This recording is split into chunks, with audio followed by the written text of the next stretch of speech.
This is the valve for Macgregor 26 S&D. This is what you see inside your boat. This is what the actual valve looks like. This is how you fill and drain your ballast tank. What we're gonna do is we're gonna change these gaskets. It's something you do every couple years. I wanted you to see what it looks like because this part's very important. So let me take it apart for a second. It's so easy to do that we got two 9-year-old twins who are gonna do it for us. Hello. This is Tucker and Aaron. This is what the bottom of your boat looks like. This rod goes through here and simply goes up into here.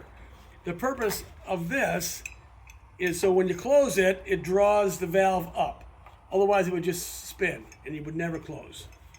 So what we're gonna do is we're gonna have Aaron, that's this little boy, he's gonna take off the handle like we just did, and he's gonna thread a needle through this hole, and he's gonna drop it down, and Tucker's gonna have it handed up to us. This way it's easy for us to recover the rod through the hole. Okay. Aaron's gonna take off the handle and the top gasket. He's gonna thread a piece of string through there to make recovering the valve easier. Tucker's holding it from the bottom right now.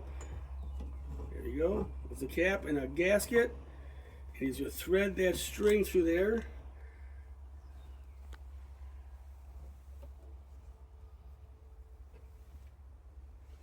All the way through.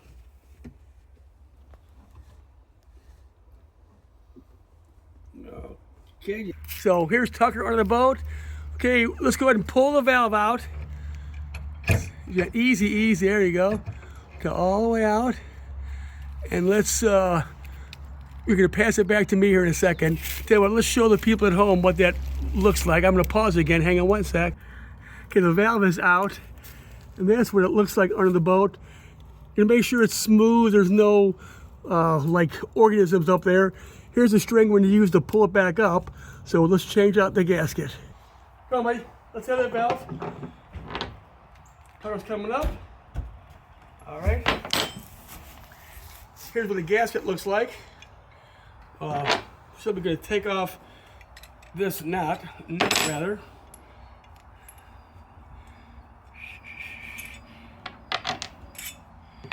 This gasket was homemade. It's actually probably not bad. We've come this far, so we're going to replace it.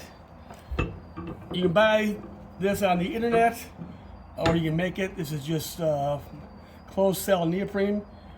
I'm going to put two of them on here. That's enough padding to keep the valve from leaking. Put that back on.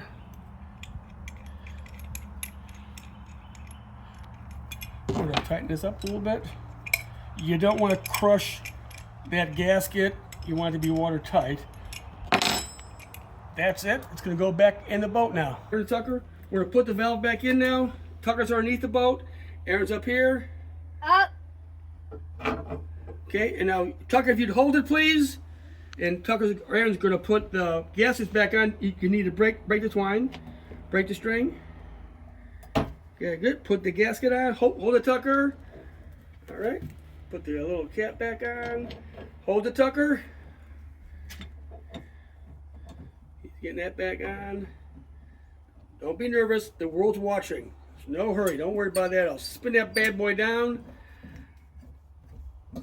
Get in another ½ inch, couple more turns. Okay. All right, Tucker, it's back on. I'm going to keep on talking about the last part, which is the cotter pin here.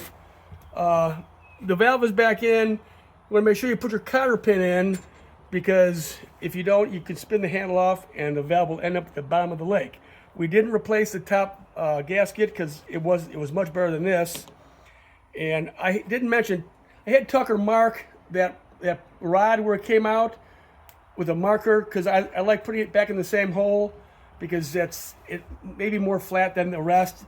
See, this gasket was kind of worn weird, so they were using the same hole. So that's just important to me. I think Tucker and Aaron did a great job. Tucker, do you want to poke your head up here and say goodbye? You filmed me. Say goodbye, Tucker. Here we go. Look up. Yeah.